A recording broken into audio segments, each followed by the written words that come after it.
Assalamualaikum warahmatullahi wabarakatuh. Perkenalkan, kami dari kelompok satu.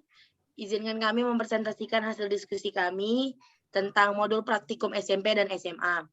Yang SMP berjudul Uji Aditif Pewarna Alami dan Buatan pada Makanan, di mana kelompok satu Muhammad Bunanggara sebagai penyaji pertama, Aisyah II sebagai penyaji kedua, Asri Sapir sebagai penyaji ketiga, dan saya sendiri Epin Wasnita sebagai moderator dan penyaji keempat. Baiklah, langsung saja kita penyaji pertama. Saya persilakan kepada Saudara Burhan Anggara agar memulai presentasinya. Nah, terima kasih kepada saudari moderator. Baiklah, di sini saya akan memaparkan mengenai modul SMP yang pertama, yaitu mengenai zat aditif dan buatan makanan. Next, moderator.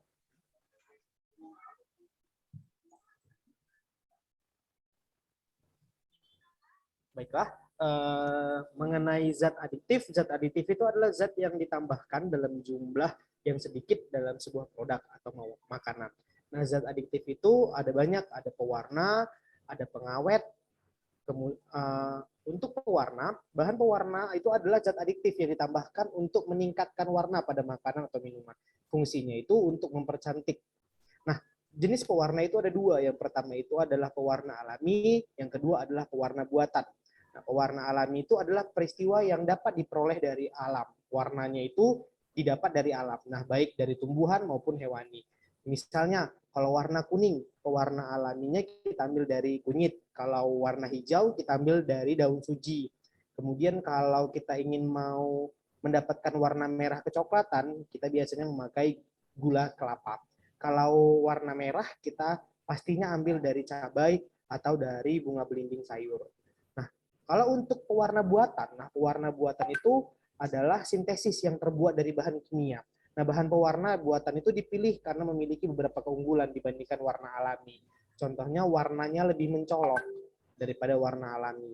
Tapi untuk keamanannya, pastilah pewarna alami lebih aman daripada pewarna buatan.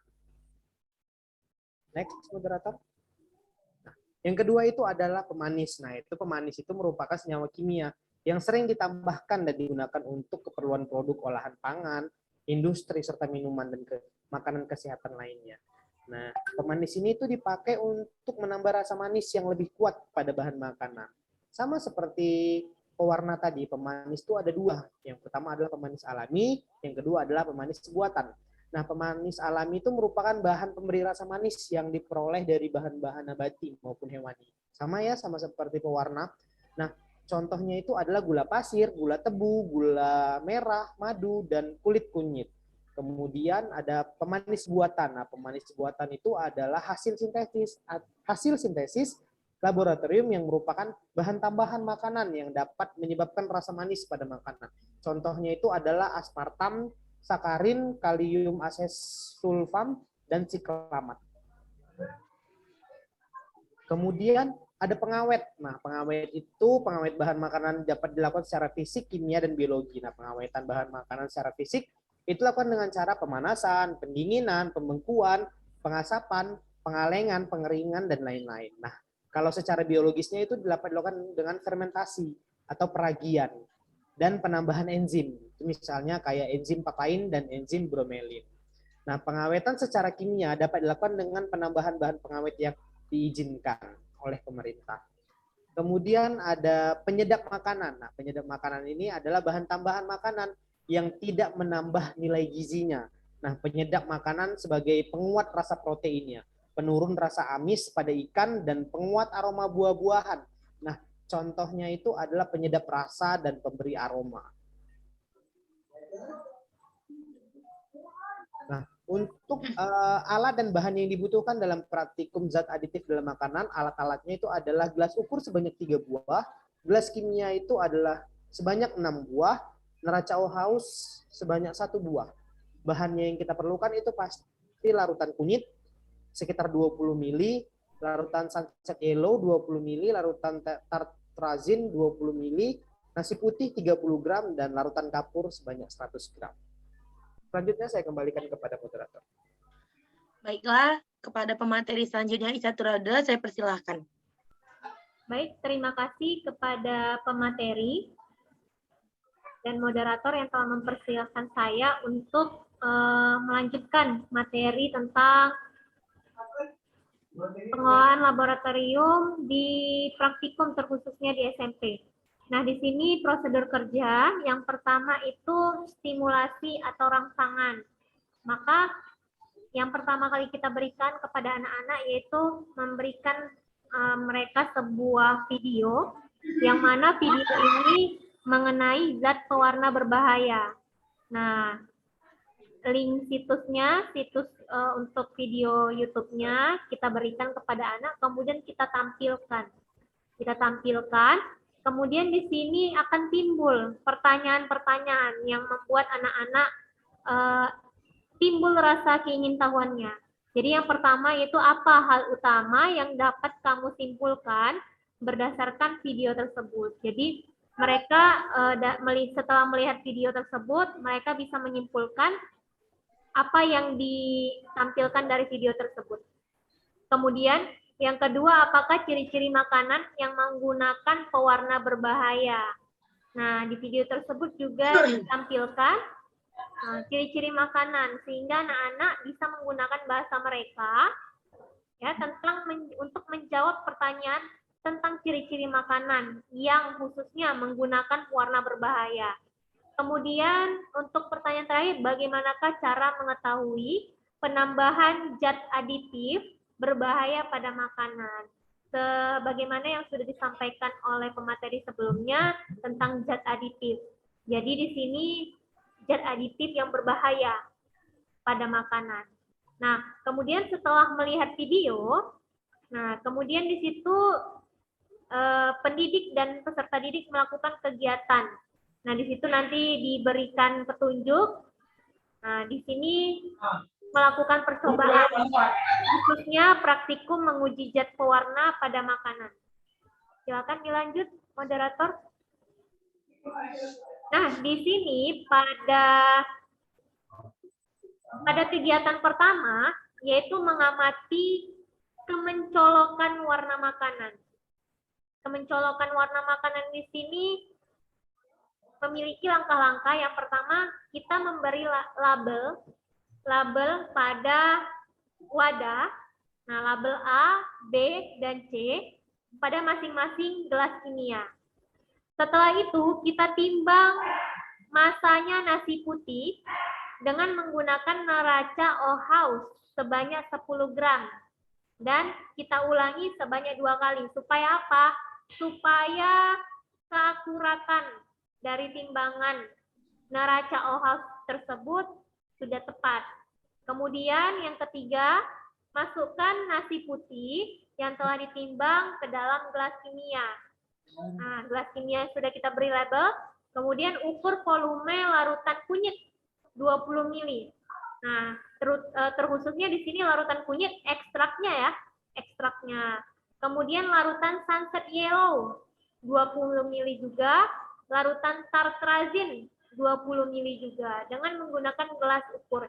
Jadi ada 3 gelas ukur masing-masing volumenya 20 ml. Lalu kita masukkan larutan kunyit, larutan sunset yellow, dan larutan tartrazin yang sudah diukur ke dalam masing-masing gelas kimia A, B, dan C yang telah berisi nasi putih. Kita tunggu 5 menit, kemudian kita amati bagaimana perubahan warna tiap-tiap sampel nasi. Ya, kemudian hasil pengamatan kita tulis, terkhususnya ini praktikan ya, peserta didik terkhususnya. Nah, datanya itu kita jelaskan terlebih dahulu bagaimana mereka menulis laporan mereka, lalu anak-anak akan menuliskan hasil pengamatannya dengan cara memberikan tanda positif berdasarkan kemencolokan warna. Jadi, lebih mencolok warna yang mana? Wadah A, B, atau C. Kemudian, kegiatan itu tadi kegiatan pertama. Kegiatan yang kedua yaitu menguji zat pewarna yang digunakan dalam makanan. Nah, bagaimana kita menguji zat pewarna? Nah, Yang pertama itu kita buat air kapur dengan melarutkan 20 gram kapur. Jadi kalau ada kapur tulis yang dulunya masih sering kita pakai, nah itu bisa kita gunakan sebagai bahan praktikum kita. Kita masukkan ke dalam 100 ml air. Lalu kita ukur volume air kapur sebanyak 20 ml dan ulangi sebanyak 2 kali. Nah, kita mengulanginya ini supaya tetap akurat volume air kapur itu sebanyak 20 ml. Nah, kemudian kita masukkan air kapur ke dalam masing-masing gelas kimia yang sudah diberi label A, B, dan C. Lalu kita timbang massa nasi yang sudah diberi pewarna kuning tadi pada langkah kegiatan pertama sebanyak 5 gram. Jadi pada masing-masing gelas kita masukkan 5 gram nasi yang sudah diberi pewarna kuning. Nah, kemudian nasi kuning yang sudah ditimbang dimasukkan ke dalam masing-masing gelas kimia yang sudah diberi label A, B, dan C. Ya, kemudian tunggu selama 10 detik, kurang lebih 10 detik. Kita amati perubahan warna pada gelas kimia A, B, dan C, lalu dicatat hasil pengamatannya ke dalam tabel dan memberikan tanda centang ke dalam tabel pengamatan. Silakan dilanjut, moderator.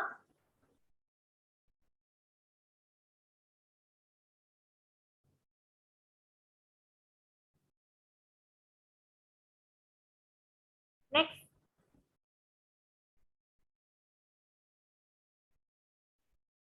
Oke, ini rumusan masalah. Ya, pastinya kita melakukan percobaan ada yang kita tuju. Sebelum tujuannya itu pasti ada rumusan masalah. Jadi di sini kita menyampaikan kepada anak-anak ya dengan bahasa kalian sudah menonton video mengenai zat pewarna berbahaya di atas. Dapatkah kalian membuat rumusan masalah berupa pertanyaan yang akan dicari jawabannya pada percobaan yang akan kita lakukan? Ingat, tadi pada tahap simulasi, jawaban apa yang kalian berikan pada guru setelah menonton video, itu dia, rumusan masalahnya. Next. Nah, ini pengumpulan data.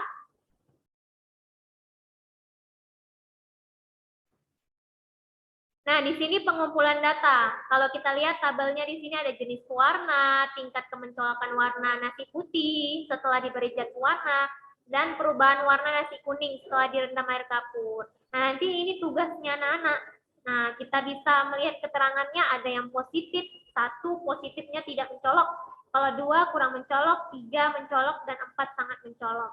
Nah, nanti masing-masing anak-anak diberikan tabel data hasil pengamatan uji dan mereka akan melakukan pengamatan secara mandiri dan berkelompok. Next.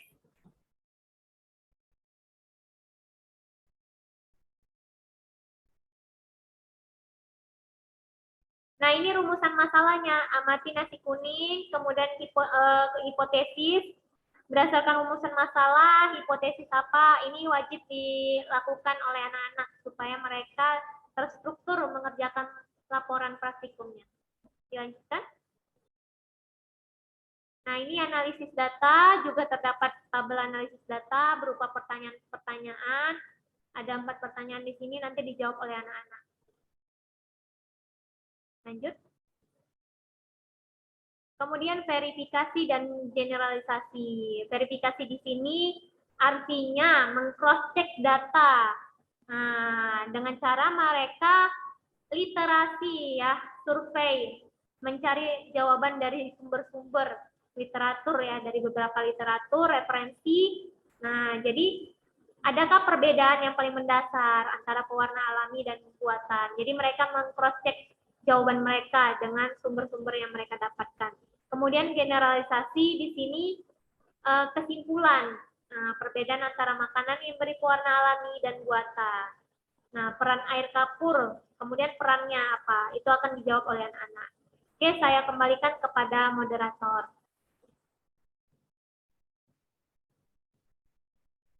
Baiklah, terima kasih kepada Saudari Aisyah Turadua. Selanjutnya kepada Saudari Astri Safira agar melanjutkan presentasinya. Oke, baik. Terima kasih moderator. Saya di sini akan menjelaskan mengenai percobaan 2 tentang uji boraks pada makanan. Oke, boraks itu memiliki nama lain yaitu natrium tetraborat dan sodium tetraborat. Nah, zat pengawet ini juga dikenal di masyarakat. Boraks berupa bubuk putih. Boraks itu berupa bubuk putih yang terdiri dari kristal-kristal tak berwarna dan mudah larut dalam air. Boraks mengandung senyawa boron yang diperoleh secara alami dari hasil proses kristalisasi penguapan tambang garam atau kawah lumpur. Selain terbentuk secara alami, zat kimia ini juga dapat diproduksi secara buatan dari berbagai kumpulan senyawa boron. Dalam dunia industri, boraks memiliki banyak sekali kegunaan. Biasanya boraks sering digunakan untuk membuat campuran deterjen, glaser enamel gigi buatan, plastik, antiseptik, pembasmi serangga, salep kulit, dan pengawet kayu. Zat kimia ini juga dapat digunakan untuk memisahkan emas dari bijinya, untuk digunakan sebagai pengemulsi atau zat pencampur bahan pengawet untuk produk pelembab, krim, shampoo, gel, lotion, sabun mandi, scrub, dan garam mandi. Lalu untuk menguji boraks pada makanan dilakukanlah menguji kandungan boraks pada bakso. Adapun alat dan bahan yang dibutuhkan, untuk alat kita butuh gelas ukur sebanyak 3 buah, neraca OHAU sebanyak 1 buah, mortal dan alu sebanyak 5 buah, spatula sebanyak 10 buah, dan gelas kimia sebanyak 3 buah. Adapun bahan yang kita gunakan yaitu larutan kunyit sebanyak 5 gram, boraks sebanyak 1 gram, dan pentol bakso sebanyak 100 gram. Lalu prosedur kerja, pertama kita berikan dulu kepada siswa itu sebuah rangsangan atau stimulasi dengan cara memberikan video mengenai kandungan boraks. Lalu setelah siswa tersebut melihat isi video, maka kita berikanlah sedikit-sedikit pertanyaan tentang video yang baru mereka tonton, seperti apa hal utama yang dapat kamu simpulkan dari video tersebut, atau apakah ada ciri-ciri makanan yang menggunakan tambahan boraks, atau bagaimana cara mengetahui penambahan boraks pada makanan. Nah, setelah melihat video, lalu kita lakukan percobaan untuk menguji boraks pada makanan.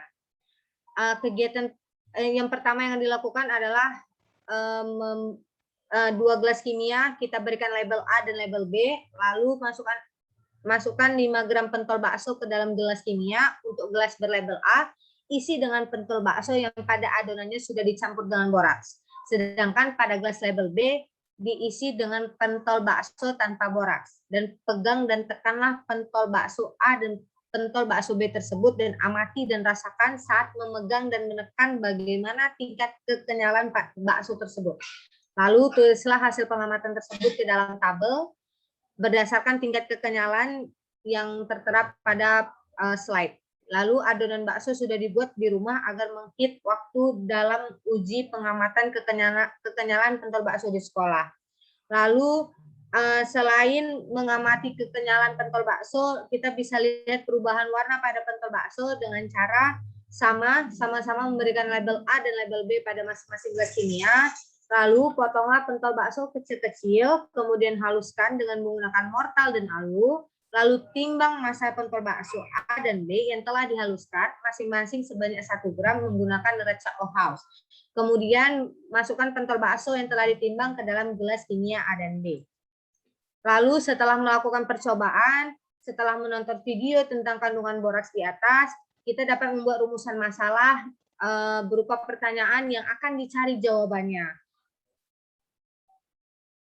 Lalu setelah itu, setelah melakukan percobaan tadi, lalu kita dapat mengambil data tingkat kekenyalan dan perubahan warna pada pentol bakso. Di slide sudah tertera tabel dalam untuk mengukur tingkat kekenyalan dan perubahan warna pada bakso. Keterangannya juga sudah tertera pada slide. Lalu setelah itu, amati pentol bakso yang terbuat dari berbagai jenis pengawet yang disediakan, lalu rasakan kekenyalannya, lalu setelah dirasakan siswa bagaimana tingkat kekenyalannya atau bagaimana warna pada bakso tersebut, barulah timbul rumusan masalah yang akan dijawab oleh siswa nantinya. Lalu setelah buat rumusan masalah, lalu ajukan hipotesis atau dugaan sementara jawaban dari rumusan masalah tersebut. Lalu berdasarkan data pengamatan, diskusikanlah pertanyaan-pertanyaan yang ada di bawah ini. Seluruh anggota kelompok dapat mendiskusikan berdasarkan hasil pertanyaan-pertanyaan yang ada di slide. Lalu melalui diskusi kita akan cross-check data yang diperoleh dengan kelompok lain. Apakah hasilnya sama? Jika sama, carilah jawaban dari sumber-sumber yang lain. Adakah perbedaan yang paling mendasar antara makanan dengan boraks dan makanan tanpa boraks? Lalu setelah itu simpulkan percobaan dengan tayangan yang telah ditonton dari di awal. Dan bagaimanakah peran kunyit dalam mengetahui kandungan boraks pada makanan? Sekian, saya kembalikan kepada moderator. Baiklah, terima kasih kepada Saudari Astri Safira. Selanjutnya, saya akan menyampaikan presentasi saya yang berjudul Narkotika, Psikotropika, dan Zat Adiktif.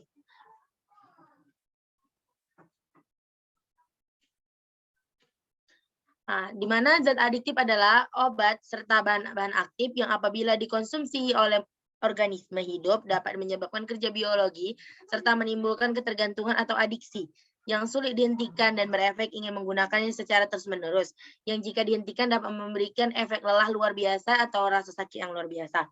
Di mana zat adiktif bukan narkotika dan psikotropika, zat adiktif narkotika dan zat adiktif psikotropika. Selanjutnya, zat adiktif yang bukan narkotika dan psikotropika, di mana yang pertama itu kafein. Kafein itu adalah yang pertama itu teh yang biasa sering kita minum. Teh yang mengandung kafein membuat hampir sebagian besar dari kita menjadi terbiasa untuk mengkonsumsinya setiap hari. Tapi teh aman dan baik untuk dikonsumsi setiap hari dan dalam jumlah wajar dan tidak berlebihan. Selanjutnya kopi. Kopi memiliki kandungan kafein yang lebih tinggi daripada teh. Kopi yang terbuat dari biji kopi yang disangrai dan dihancurkan dengan menjadi bubuk kopi umumnya dikonsumsi orang dengan tujuan agar mereka tidak mengantuk. Sebab kafein dalam kopi dapat meningkatkan respon kewaspadaan pada otak. Selanjutnya nikotin. Nikotin yang terdapat dalam rokok yang dibuat dari daun tembakau melalui proses tertentu dan campur dengan bunga cengkeh serta beberapa macam bahan aroma. Kandungan nikotin pada rokok inilah yang menyebabkan orang terus menjadi berkeinginan untuk mengulang dan terus-menerus merokok. Selanjutnya, zat adiktif narkotika. Narkotika merupakan zat adiktif yang sangat berbahaya dan penggunaannya dilarang di seluruh dunia. Penggunaan narkotika tidak akan memberikan efek positif pada tubuh, tetapi malah akan memberikan efek negatif. Jika digunakan, maka penggunanya akan mengalami penurunan dan perubahan kesadaran. Hilangnya rasa mengurangi bahkan menghilangkan rasa nyeri. Tetapi setelah penggunaannya akan merasa tergantung dan akan mengulangi secara terus-menerus untuk menggunakan narkotika yang memiliki banyak jenis ini. Selanjutnya, zat adiktif narkotika. Psikotropika merupakan zat atau obat baik alamiah maupun sintetis yang bukan merupakan narkotika, yang berkhasiat sebagai psikoaktif, berpengaruh selektif pada saraf pusat yang menyebabkan perubahan khas pada aktivitas mental dan perilaku seseorang. Zat psikotropika dapat menurunkan aktivitas otak atau merangsang susunan saraf pusat dan menimbulkan kelainan perilaku disertai halusinasi, ilusi, gangguan cara berpikir, dan perubahan alam perasaan. Selanjutnya, bagaimana cara prosedur kerjanya? Yang pertama, stimulasi atau rangsangan. Kita bisa lihat video pada penggunaan narkotika dan psikotropika yang sudah dilampirkan. Kemudian setelah kita seperti itu, kita tanya, pertanyaannya, apa hal utama yang kamu simpulkan berdasarkan video tersebut, termasuk kegolongan zat adiktif apa yang dikonsumsi orang-orang di video tersebut, kemudian bagaimana ciri-ciri yang memiliki kecanduan zat adiktif tersebut. Selanjutnya, amati gambar-gambar dan jenis-jenis adiktif psikotropika berikut ini. Identifikasi berdasarkan jenisnya, apakah yang termasuk narkotika, psikotropika, atau zat adiktif. Kemudian, jika kalian sudah menonton video mengenai zat adiktif yang juga tampak di atasnya, bisakah mari kita buat rumusan masalah di mana di jawaban apa yang akan kalian beri yang diberikan kepada kita untuk anak-anak murid. Kemudian setelah itu kita isi tabel-tabel yang sudah dibuat, di mana di situ sudah ada dibagi jenis-jenis narkotika, psikotropika, dan zat adiktif. Selanjutnya pengumpulan data, di mana data hasil pengamatan terhadap selanjutnya next. Setelah itu rumusan masalah. Verifikasi melalui diskusi klasikan kita melakukan kegiatan cross check data yang kalian peroleh dengan kelompok lain, apakah hasilnya sama, kemudian mencari jawabannya, apakah dampak yang akan timbul apabila kita mengkonsumsi zat adiktif di atas. Selanjutnya generalisasi, di mana kita sama-sama menonton video YouTube yang sudah dibuat, kemudian lanjut mengidentifikasi bagaimana apa itu zat narkotika, psikotropika, dan zat adiktif. Sedangkan bagaimana daerah apabila contohnya. Selanjutnya,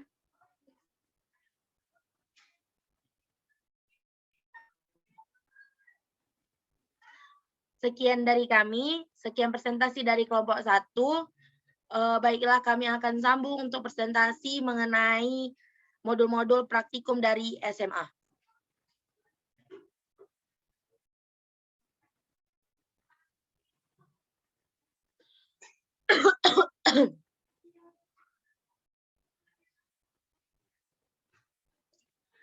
Baiklah, langsung saja ke penuntun praktikum kimia SMA, di mana penyaji pertama kami persilakan kepada Saudara Burhan Anggara agar menyampaikan presentasinya. Terima kasih kepada saudari moderator. Saya akan menyampaikan modul praktikum SMA untuk materi pertama, yaitu larutan elektrolit dan non-elektrolit. Nah, tujuan dari praktikum pada judul ini yang pertama adalah menguji hantaran listrik melalui larutan, yang kedua adalah mengidentifikasi larutan elektrolit dan non-elektrolit. Nah, teori singkatnya itu adalah larutan itu adalah campuran homogen di mana di dalamnya terdapat pelarut dan terlarut. Nah, larutan itu dibagi dua, yaitu adalah larutan elektrolit dan non-elektrolit. Kalau larutan elektrolit itu adalah zat yang dapat menghantarkan listrik, kalau non-elektrolit itu tidak dapat menghantarkan arus listrik. Nah, elektrolit itu dibagi dua lagi. Yang pertama ada elektrolit kuat dan elektrolit lemah. Nah, kalau elektrolit kuat itu yang derajat ionisasinya itu sama dengan 1. Kalau elektrolit lemah itu kurang dari 1. Atau kalau dalam praktikum elektrolit kuat itu jika diuji dalam sebuah larutan, dia akan menimbulkan gas dan lampunya menyala secara terang. Nah, kalau elektrolit lemah itu salah satunya dia, misalnya dia lampunya itu terang tapi gelembung gasnya sedikit, atau lampunya itu nyalanya itu redup tapi gelembung gasnya banyak, atau yang terakhir kali juga bisa lampunya redup dan gelembung gasnya juga sedikit.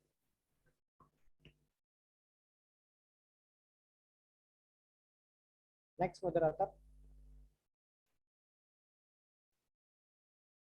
Nah, untuk alat dan bahan dalam praktikum ini, nah alat-alatnya itu cukup mudah didapatkan.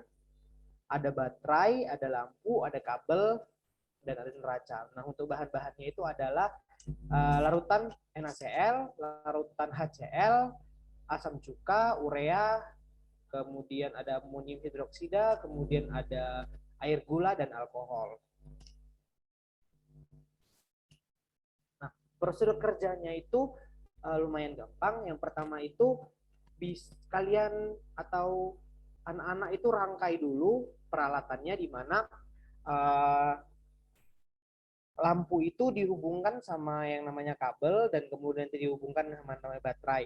Nah, di ujung dari kabel yang satunya lagi itu dililit batang atau isi dari baterai. Biasanya kita ambil dari baterai. Jadi kalau ada baterai yang besar, kita buka dalamnya, nah itu ada batang silinder di dalamnya, itu yang kita pakai, tapi kita bersihin dulu.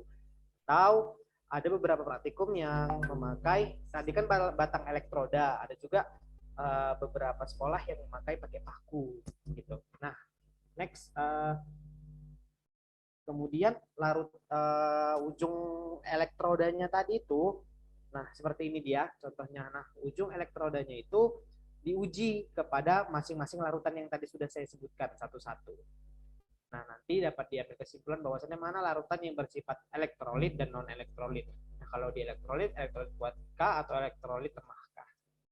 Next.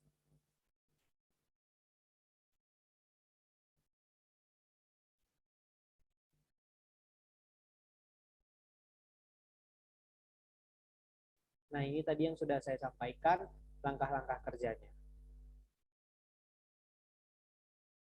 Nah, kemudian terakhir ada hasil pengamatan. Nah, tadi kan sudah diuji satu-satu gitu kan. Nah, tapi ketika tadi batang elektrodanya itu setelah diuji ke dalam satu sampel dan mau diuji ke sampel yang lain atau di gelas yang lain, ya kalau bisa di lap dulu atau dicelupkan ke dalam air dulu gitu. Nah, baru nanti dapat kesimpulan kira-kira di larutan natrium klorida atau NaCl lampunya gimana, menyala terang atau tidak, gelembungnya gimana, banyak atau tidak. Nah, biasanya NaCl ini kan adalah merupakan contoh dari larutan elektrolit kuat, ya kan, karena dia garam.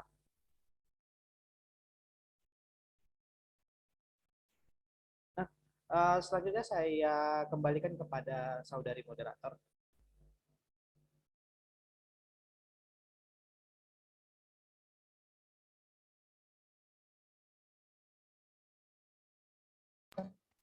Unmute moderator.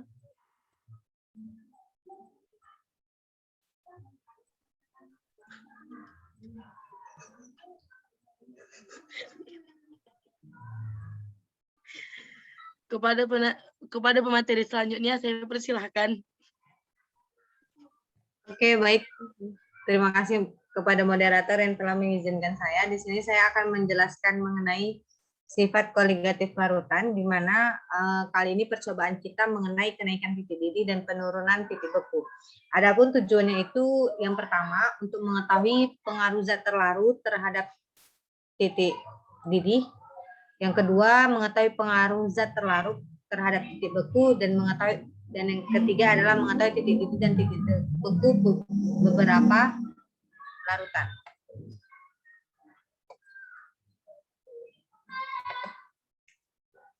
Oke, adapun dasar teorinya di mana titik didih itu adalah suatu zat cair di mana pada suhu saat tekanan uap zat cair tersebut sama dengan tekanan atmosfer di sekitarnya. Proses mendidih suatu zat cair dapat diamati dengan timbulnya gelembung-gelembung udara yang terbentuk secara terus-menerus pada berbagai bagian dalam zat cair itu. Sedangkan titik beku suatu larutan di mana temperatur pada saat tekanan uapnya sama dengan tekanan uap pelarut. Nah, adapun alat dan bahan yang dibutuhkan yaitu ada gelas kimia berukuran 500 ml sebanyak 6 buah, lalu ada termometer sebanyak 1 buah, lalu ada bunsen atau spiritus sebanyak 1 buah, dan yang terakhir ada spatula sebanyak 1 buah. Lalu adapun bahan yang dibutuhkan, pertama ada es batu, kedua ada air, yang ketiga ada gula, dan yang keempat ada garam. Nah, adapun prosedur kerjanya, pertama untuk kenaikan titik didih dengan cara mengambil 3 buah gelas beker tadi, terus masing-masing gelas beker tersebut diisi dengan 100 ml air. Terus pada gelas kimia pertama masukkan gula kemudian diaduk, pada gelas kimia kedua masukkan garam lalu diaduk, lalu pada gelas yang ketiga gelas kimia tersebut diukur suhunya sampai mendidih. Jadi pada gelas ketiga ini dilakukan dengan menggunakan bunsen tetapi tidak menggunakan pelarutnya, zat terlarutnya.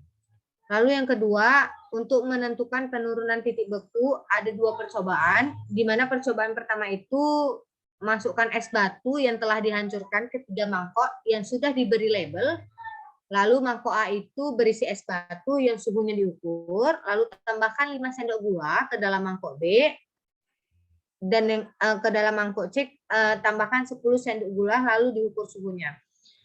Lalu pada percobaan kedua, masukkan es batu yang telah dihancurkan ke 3 mangkok berisi label A, B, dan C, di mana pada mangkok A itu berisi es batu saja, lalu diukur suhunya, lalu pada mangkok kedua diisi dengan 5 sendok garam, lalu diukur suhunya, dan pada mangkok yang ketiga atau mangkok C diisi dengan 10 sendok garam, lalu diukur suhunya.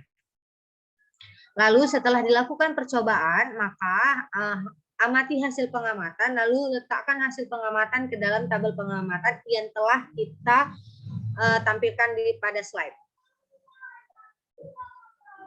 Selanjutnya saya serahkan kepada moderator.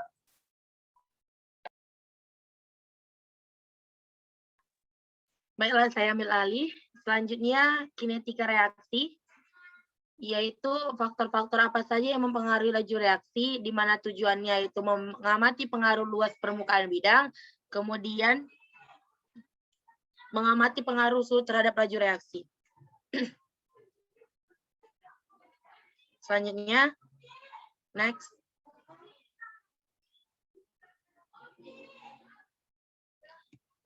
Dasar teorinya yaitu semakin luas permukaan sentuhan antara zat-zat bereaksi, maka makin banyak molekul bereaksi yang bertumbukan. Dengan demikian, kemungkinan terjadi reaksi semakin besar, sehingga reaksi lebih cepat berlangsung. Kenaikan suhu mempercepat reaksi, karena dengan kenaikan suhu, gerakan partikel semakin cepat, energi kinetik partikel-partikel semakin bertambah, sehingga makin banyak terjadi tumbukan yang efektif. Selanjutnya, di mana percobaannya alatnya yaitu gelas, kemudian bahannya air panas, es batu, air mineral, gula pasir, dan tablet CDR. Di mana prosedur kerjanya yaitu yang pertama mempengaruhi luas permukaan bidang sentuh terhadap laju reaksi. Yang pertama, siapkan gelas sebanyak 2 buah, isi masing-masing gelas dengan 100 ml air, tambahkan 1 tablet CDR ke dalam gelas 1, amati perubahan yang terjadi, catat waktu yang dibutuhkan sampai tabel habis bereaksi.